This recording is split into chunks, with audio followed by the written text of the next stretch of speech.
Апа, бір-екі ауыз тілек айтып жеріңізші. Ұлдарға. Ey әкім, елерге аман болсын, тыныштық болсын. Осы мешітке істеп жатқан жұмыстарың сауапты болсын. Дініміз осы күнде тұрсын.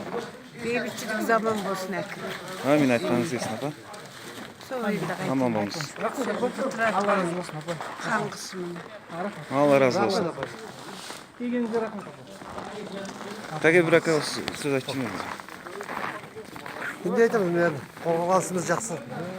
Алға баса берсін, мешітімізден үлкен, зәулім жақсы. Сарайда бар. Бәріміз бірге намазға жығылайық. Ауылдың берекесі арта берсін.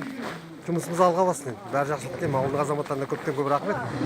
Ана жолда міне бүгінде қаншама жігіттер жиналып, бәрі қолғабыс тигізіп жатыр. Бәрілерінің енді істерін Алла оңғарсын. Жақсылық тілеймін бәрін азаматтарға. Көркейе берсін ауылымыздың. Амин. Бәрі жақсылық тілеймін. Аман болайық.